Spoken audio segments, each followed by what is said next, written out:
But before I bring Marc Farzetta on, Quinton Mitchell at 22, tremendous value pick.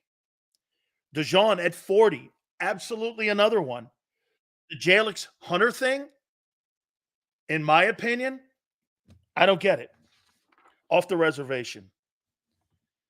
The Shipley, I'm good with this. I think he's a cheap man's version of McCaffrey.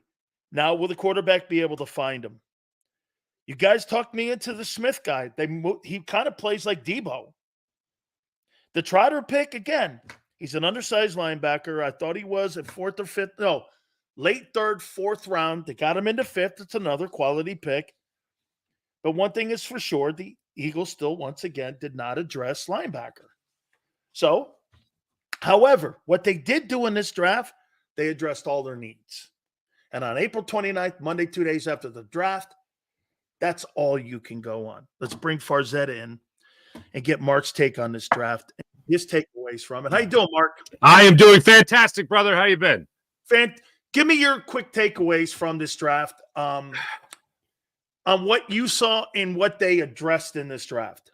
My takeaway in this draft is that Howie in the first two rounds, in the first round, the thing that jumped out to me was Jalen Carter of last year. And what I mean by that is, how did the NFL allow the Eagles to get Jalen Carter at 9? Like, that is bonkers to me. And then Quinton Mitchell is available at 22? What world are we living in? We're talking about a guy that was supposed to be a 12th overall pick, at worst maybe a 13th overall pick, and he falls to the Eagles. And I watched Howie Roseman after the last day of the draft, and he was asked the question, if I would have told you, I think it was Bo Wolf asking the question, hey, if I would have told you that you wouldn't get an offensive lineman until your last pick in the 5th round of 3 picks, would you be surprised? And I thought maybe it was a little punchy after, the full 3 days of the draft and everything. He was like, yeah, yes, I would be surprised. But all in all, the only big question I have, because look, after the 3rd round, you're starting to look at it and go, all right, so we got some projects. We don't really know this and the other. If I had to nitpick at one thing, and I don't really think it's that much of nitpicking, because it was not a situation like Nakobe Dean, where after you pass on Nakobe Dean in that 2nd round and went with Cam Jurgens, Nakobe Dean fell to the 3rd round. The Edgerrin Cooper, not selecting Edgerrin Cooper in the 2nd round is obviously not a surprise. But bringing in Cooper DeJean, of course, in that 2nd round, I still think is a good pick. If it was me, and obviously I'm not the Eagles, I would have went linebacker in that situation. But that's just not what the Eagles do. I still like getting Cooper DeJean. I think he's going to be a good player, very versatile, as we all know. I'm sure we've all seen it by now. But I just find it interesting that they didn't go for someone that can come in and play the linebacker position immediately. There's going to be shifting of the cornerback position here with the Eagles, and Cooper DeJean might not be a first-year starter, which is not exactly something that pleases the ears of Eagles fans.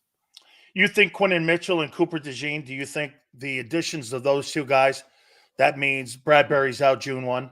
Oh, I think it's going to be like a kid waiting on Christmas Eve. You know what I'm saying? Like, Howie Roseman's going to be waiting for it to be midnight just so he can release James Bradberry and obviously eat, not as much cap, but eat a lot of it.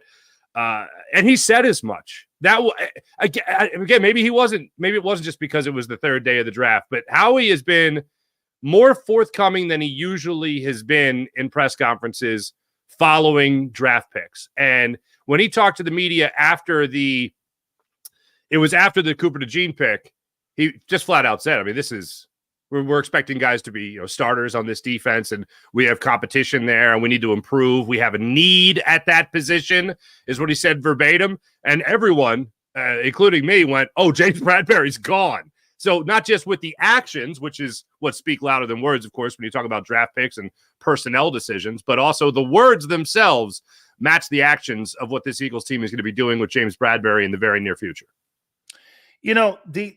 The draft picks themselves here, and I'm going to get to the Trotter pick now. It's hard for a guy like me and it's got to be harder for a guy like you, because all you Philly guys saw a guy in Jeremiah Trotter Sr. and what he brought to the city, what he brought to a defense, and for me, man, it's here. There's 2 parts of this story. It's a feel-good story. It's a heritage story. It's great to see a father have his son graduate. It's almost like the movie Draft Day. I mean, watching your kid get drafted to the team where you play. But again, I look at Trotter and I go, did he really help the linebacking core? Probably not. He's an undersized player. He's good. Will he have knowledge that his dad gave him? Absolutely. Did he play at a really good program? He surely did. It's not horrible, but if you're drafting a guy, and Howie said 3 weeks ago, I'm very partial to the Trotter pick. Man, don't tell me your draft board fell to Jeremiah Trotter in the 5th round when you said 2 weeks ago you're really partial to taking the kid, and I'm really, really looking forward to hopefully being able to draft him. You knew then you were going to take him. So that just made me go, you drafted a kid because his dad was good? I don't know. I mean, right. It's not quite a way to build a linebacking core. All right. I agree with everything you just said. It doesn't. If you're going to get a guy that is supposed to be a guy, like the guy one day, you're obviously aiming to take that guy 1, 2, at worst 3. This is a guy that went in the 5th round to a franchise that really has not drafted and valued the linebacker position very much in recent memory. And I find it very funny that the Eagles fan, the typical Eagles fan, and rightfully so, say we haven't had a legit linebacker really since Jeremiah Trotter.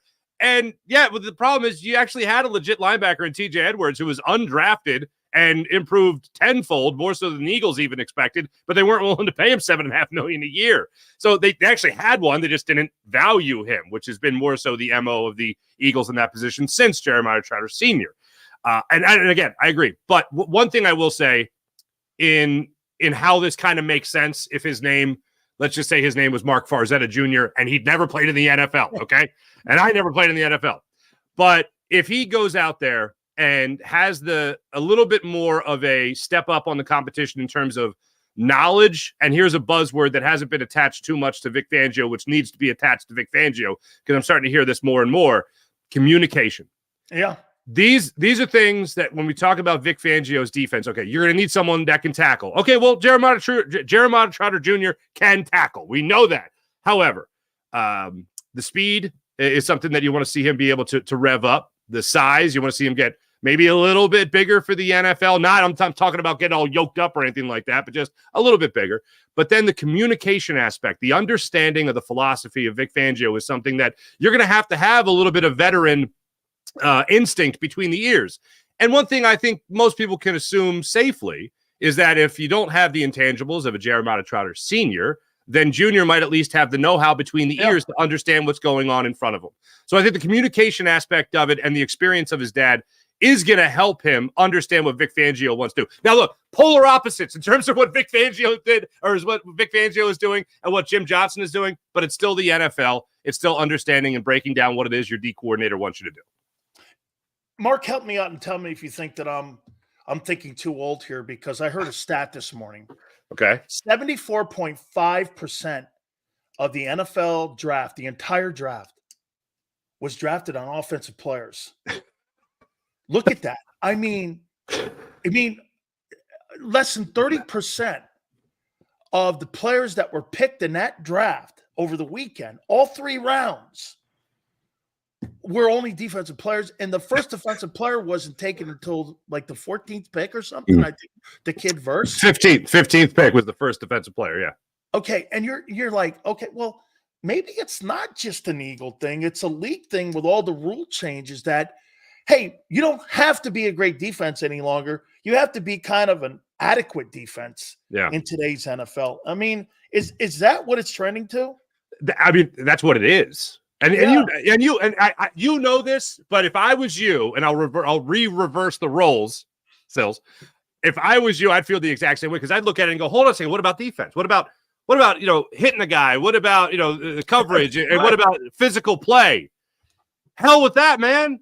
I'm going to be paying a quarterback that much money. I'm going to be paying my wide receivers and all that, and you're going to come up and take them away for a couple of weeks, maybe a season, maybe a career. Yeah, that doesn't help ratings. That doesn't help people watching for betting purposes. That doesn't help people watching with fantasy football and all that stuff.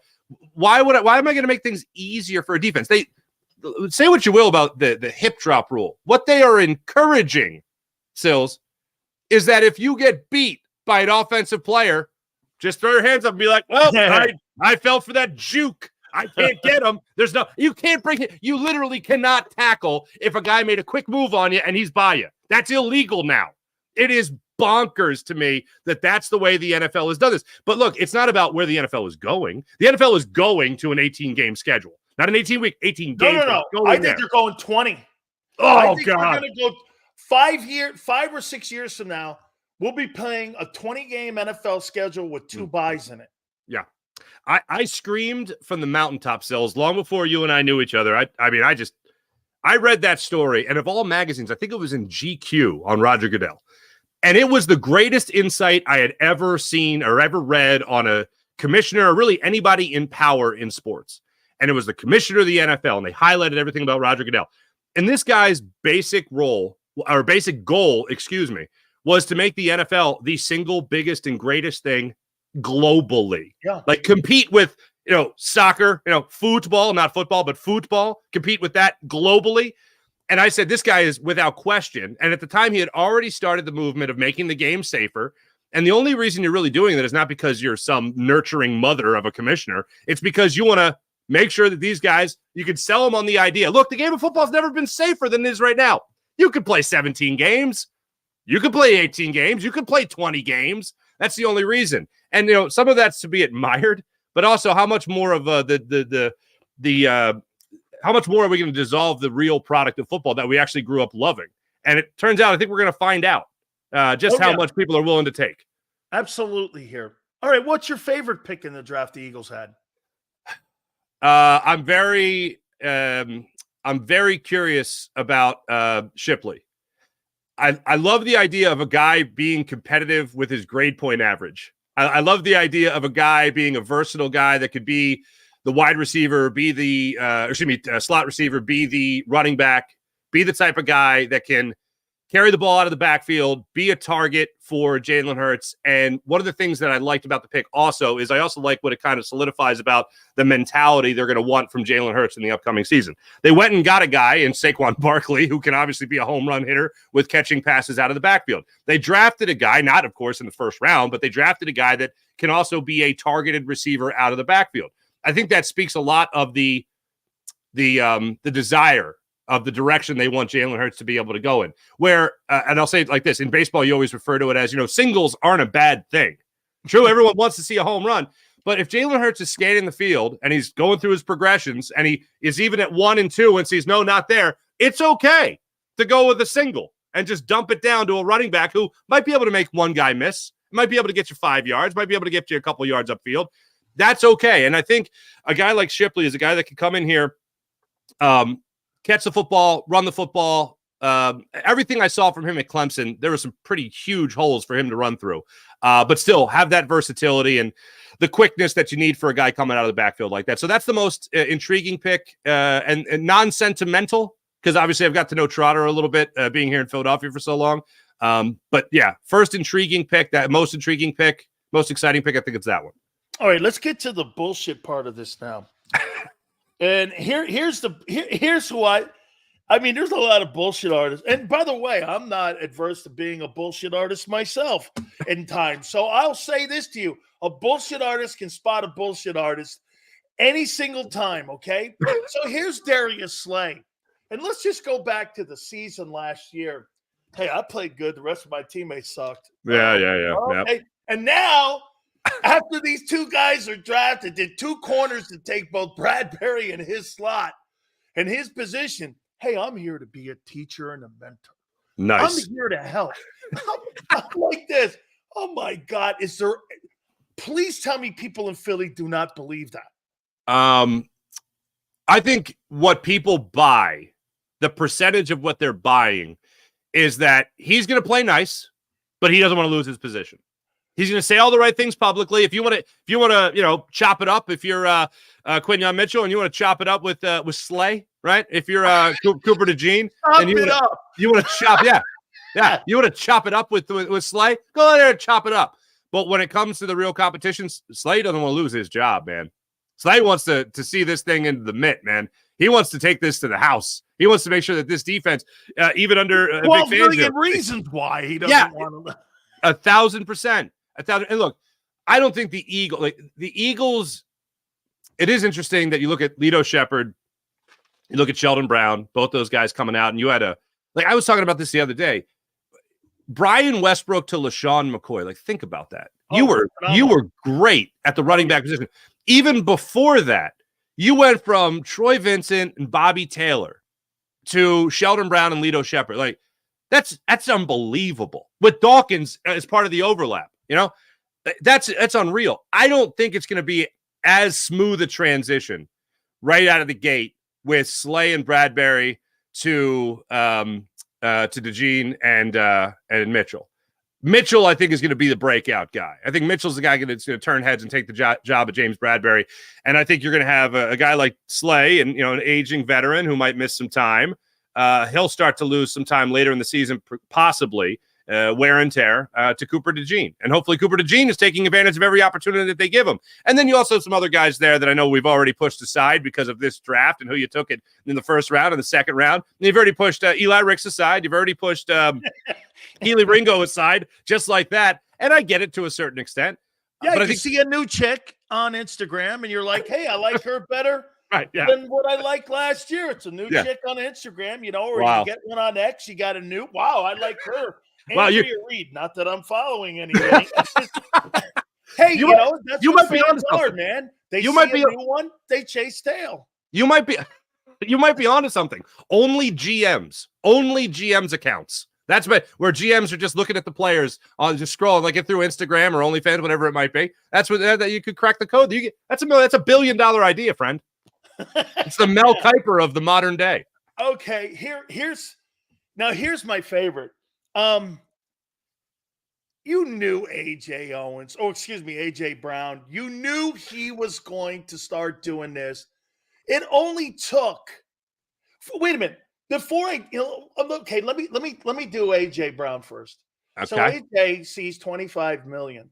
Then he sees the guy St. Brown up in Detroit get his money. Yeah.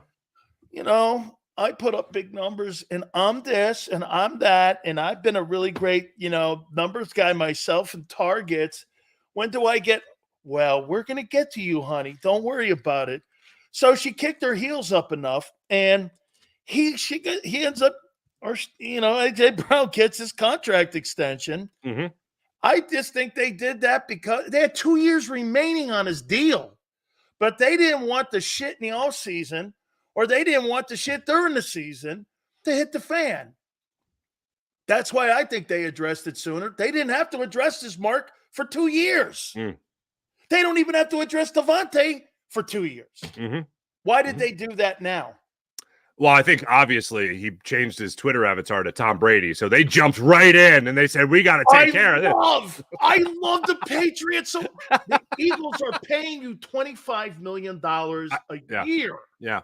How could you love any team that has no interest in you and passed you over for N'Keal Harry? I wish I was telling some people locally this morning during a TV hit. It was like the draft was a lot more fun when I just thought Howie Roseman sucked at his job. You know what I mean? When I just thought he was just god awful terrible. It was a lot more fun to say. Like to me and most people. I mean. Jalen Reagor and Justin Jefferson. That was easy. That was low hanging fruit, man. That was a fun month actually to just rip Howie for that. And to be able to still pull that card out every once in a while is a beautiful thing. But when it comes to this particular deal with AJ Brown, here's one thing I unfortunately have to concede to Howie Roseman. It makes no sense. I mean, to you, this makes zero sense. I don't know what the benefit of this is down the line, cap-wise. I don't know if it gives you more flexibility, more of an opportunity to jip them out of some of that money a little bit later on. But what is $84 million of it guaranteed? What the hell? What is that? So I don't know the benefit. I don't see the Eagles, a team that I think can dig in. I don't see how the Eagles just for no reason would say, 2 years before we have to deal with this, we're going to make sure you're still, getting the most guaranteed money possible, more so than anybody, before the market is reset by somebody else. Does it save them money maybe in a year after some other guys re-up their deals? Yeah, maybe, but they didn't have to do it. So The only benefit is the idea that it saves them maybe, I don't know, a couple $1 million down the line, but it is just bonkers to me. And Howie has just had a way, whether it's Devonta Smith, whether it's Landon Dickerson, whether it's Jalen Hurts, or whether now it's AJ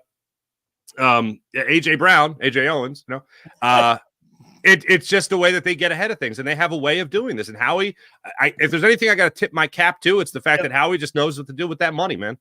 Cap management and contract negotiations. I do think that that's the best organization in pro football. But let me bring it to Devonta now. Yeah. So Devonta's contract is already outdated. Here's a guy that signed a contract with an overall value annually of $18.4. The guy St. Brown signed a $30 million deal, and I think he was in the same draft as Devonta was. He maybe a year later, or he's already making 30. Now you've got 32. This is before Jamar Chase, Justin Jefferson, all these guys go out and try to get their CeeDee Lamb, get their contracts, and you know that's going to be in the 30s, Marc. I mean, he put $12 million a year for at least 3 years of the big end of that contract, which is $36 million in the trash can, and lit it on fire. All that because he loved Philly? Boy. Well, no. Remember the other reason? God. Man. The Eagles used to not have God. Remember? God told Reggie White, go to Green Bay. Apparently, Howie signed God. So things are looking pretty good in Philly, hopefully, in the near future. But that's one of the things that he talked about. This was in his heart. This is where God wanted me, and this is where I am. Hey, look, I am thrilled that that's the way he feels. But from a business side of it, our players, and we talked about this before, because you could go back. I mean, there's a ton of players. Sheldon Brown's one of them. Reggie Brown, the former wide receiver, is one of them, who had a cup of coffee with the Dolphins. He's one of them as well, where they dangle that carrot in front of you, and you say, all right, can I sign this deal now? And this isn't a Howie thing. This is a Joe Banner thing that Howie inherited, and it's just good cap management. We understand that we have a young player, and you had been in those shoes, Dan. You know the deal. Here's the money. You can take this right now. It's right in front of you. Now you might lose. It's possible to pass on. Yeah, it's right in front of you. It's a little early. It helps us because we get to set the market. Other guys are going to get paid more, most likely, and you know that going into it. But do you want it? It's right here. Or do you want to go ahead and roll the dice on, potentially a career-ending or career-sacrificing injury? You tell me what you do. Like, that's one thing the Eagles just do really well. I might grab the money. Hey, you got to remember, because many of these kids are coming. Well, today it's different though because of NIL. Like, check it out. There's a kid that was at the University of Miami. His name is Leonard Taylor. He's a defensive tackle. He was projected to go in the 3rd round, right? He didn't get drafted. He's a UDFA. He was making $375,000 a year in NIL at Miami. Now he's going to make less money as an undrafted free agent in the NFL in his first 2 years in the league. Then it escalates a little bit up near 600-700. And you're going like this. So wait a minute here. You could have stayed in college another season and you ended up getting poor advice. So again, you grab the money. College is not for everyone. I understand that, but it just shows you he really loved Philly, man. He wanted to be in Philadelphia. And that's why I think that guy's a winner. I think that guy wants to be in Philadelphia for his career. Yeah. It certainly seems like it. And I'm sure you've heard it, Philly ain't for everybody and all that stuff, we've talked about it before. It's very true. Philly hits people different. And if you're not, just being from this area, I didn't even grow up in the city proper. I grew up a suburban kid, but I travel around. I know because I'm from this area, I know not to say I'm from Philly. I don't say that. I say, from the Philly area. And they're like, oh, where? I'm like, just outside the city. Like, oh, okay, But when even saying that, like going to Green Bay, Wisconsin, as often as I did when I was working on Sunday Night Football, man, oh, you're from Philly? I'm like, whoa, okay, I'm not from the city, but I'm from the area. Oh, wow. Like, it raises eyebrows, man. And players know that. I'm always curious to know what people know about Philadelphia before they come here, what they know about it. If you're lucky, they know about like Independence Hall, and they know about a passionate fan base, and that's what they go with. And some players, and I give credit to Mitchell, I give credit to DeGene when they were both addressing the media. they talked about how they're excited because they want to play. And I love this. You can talk about this with competitive edge. They want to play in front of a fan base that is going to hold them accountable. They want that extra chip on their shoulder. And it sounds like these guys already have plenty of chips, but they want that other chip on their shoulder. You say that until it starts hitting you in the head. Yeah, this ain't Toledo. You know what I'm saying? Right. Hey, this ain't Toledo or up there in Iowa, wherever the hell you're from up there in Iowa, where there's cornfields and pioneer corn. Hey, man, what is that? Windmills and silos. Hey, bro, the pass swing and all that shit up there, snow drifts. This is Philly, man. It's a different thing. Nobody's sitting around smoking a corncob pipe. Well, some parts of Delco maybe, but not anyway. Yeah. Near the gas stations. But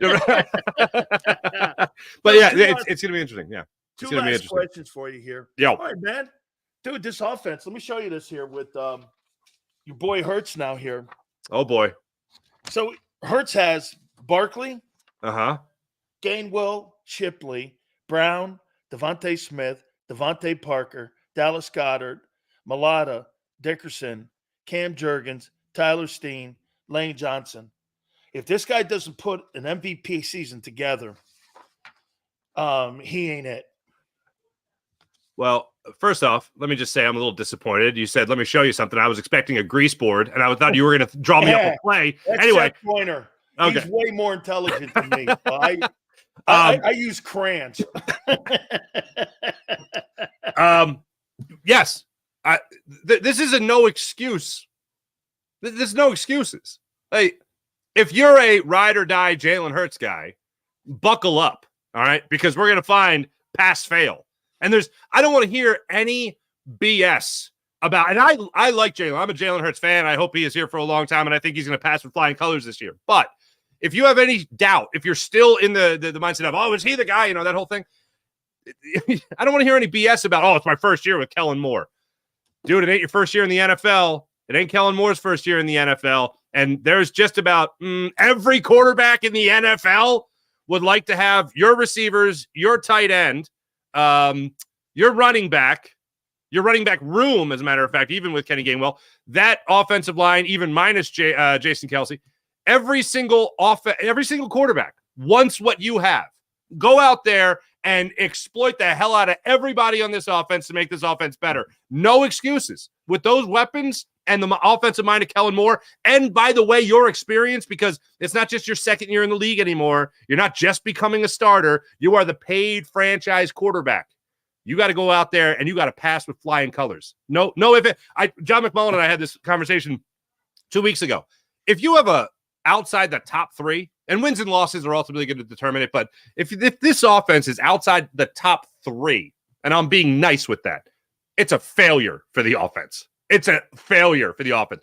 The offense has to be, and I don't think this defense is going to be amazing in the upcoming season, but this offense is going to have to really outscore teams, and they have all the assets to be able to do it. It's just a question of whether or not Jalen Hurts will capitalize on the opportunity and go out there and show everybody that he is every bit of a franchise quarterback.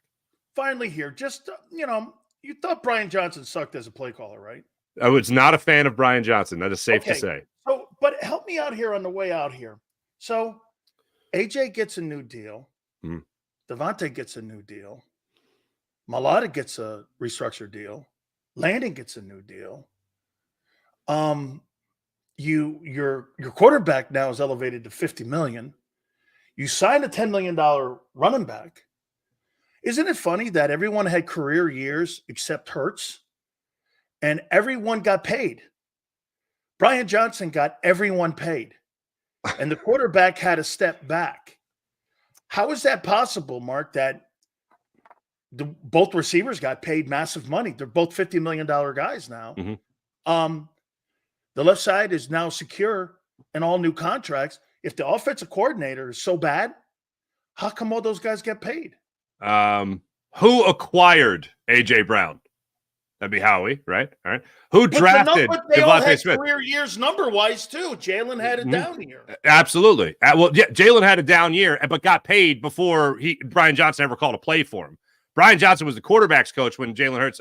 He was still under the quarterback coach when he got paid. He was, I think, on the books as the offensive coordinator, but he hadn't called a play yet at the NFL level for the offense. These players were good. And this offense, you better put up points. You better put up numbers with this offense. The fact that they could not find a way to adjust in the final 6 games of the season is bat-you-know-what crazy. The idea that's where he failed big time. Absolutely. The fact that, and I literally laugh every time, and it was a couple different times towards the end of the season, and it was Olivia Reiner of the Inquirer that asked the question so boldly, and I admire her for doing it. You kept on hearing these are fixable problems. These are fixable problems. These are fixable. Well, they weren't getting fixed. Brian Johnson didn't have an answer for it. Nick Sirianni didn't have an answer for it. But finally, she said, you keep saying that, but they're not fixed. So what do you do? And Nick Sirianni would start talking about situational football. And he talk about how situationally, third down, they're one of the best offenses in football. That's great. Okay, that's adorable that you could go and hang your hat on that one stat that everybody can identify with. But the bigger issue is, why are you throwing down the field in the fourth quarter when you have the lead? Why aren't you bleeding the clock a little bit? Why aren't you controlling the game? Why are you airing it out? Hurt saying we're not doing that. What was the first part of that? Why isn't Hurt saying we're not doing that? We're audibling out. Yeah, I don't know. The last play of that the Seattle game in my head is more haunting than the 49ers game. Because the play calling was atrocious. And the disconnected communication was worse.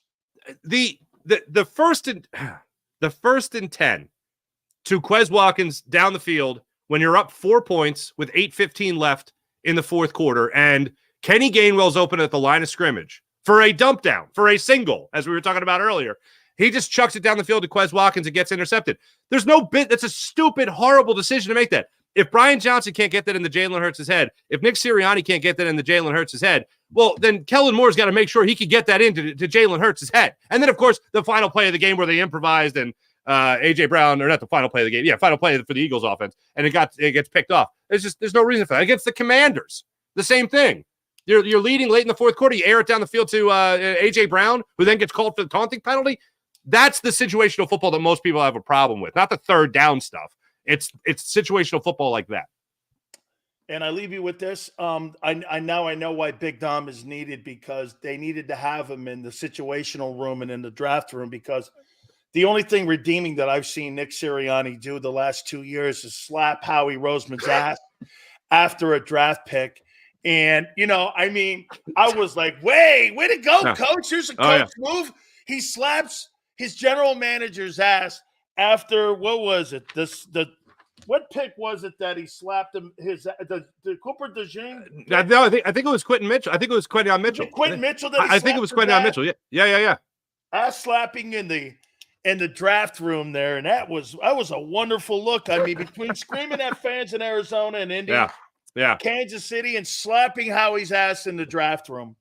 There's a testament for Nick Sirianni, man. Not to belabor the point, but that was quite the touchy-feely day in Philadelphia. Yeah. I don't know if you saw it, but Bryce Harper hit a home run there for the Phillies the same day, that afternoon. And Bryson Stott, Phillies second baseman, came and dumped water on him, this little thing the Phillies do. And Bryce Harper ball tapped him for doing it. And then at night, we're slapping asses in Philly. What is going on? Dude, hey, sorry, Marc, I can't look.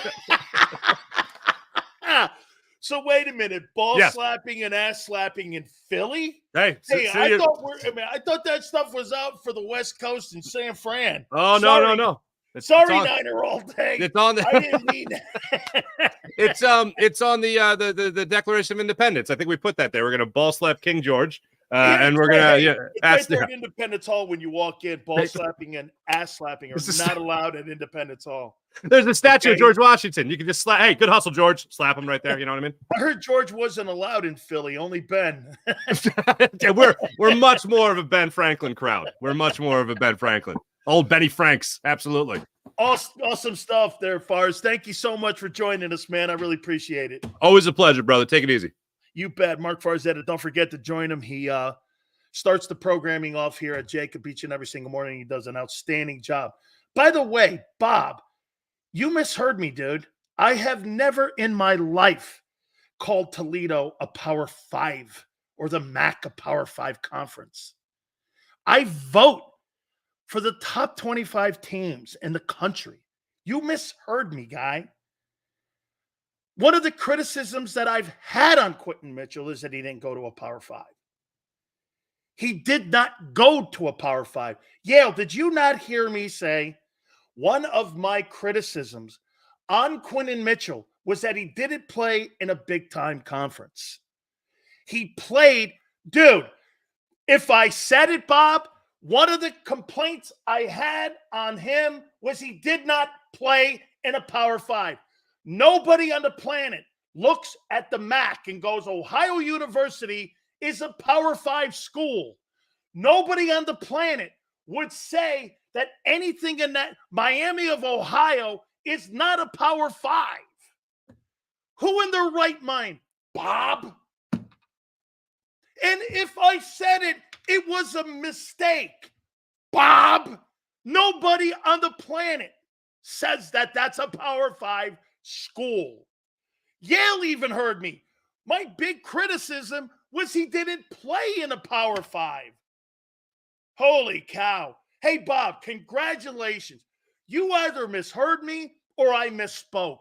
Congratulations. Go stand on your anthill now. Holy cow. Maron.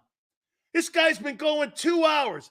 Either you misheard me or I misquoted you. I said it wrong. Relax, guy. Because if you go back to any tape, one of the big criticisms that I have is that he did not play in a Power 5. Holy cow. Boy, don't make any mistakes because somebody will take something so out of whack. Nobody in a billion years would think that Toledo is a Power 5 school. So I either made a mistake or you misheard me. Okay. Congratulations. My evaluation was he played against nobodies. Nobodies. Ugh. All right. Gary Cobb's going to join us at 4:30 Eastern time. I'm going to get into some of the teams. My top 5 teams that I thought did very well in the draft and teams that I really liked what they did. We'll do that next. We'll talk to Gary Cobb. We'll look back on the Eagle draft a little more. Some other draft picks that were interesting. I don't get Atlanta. I just don't get Atlanta. Hit the like button. Keep it here, National Football Show.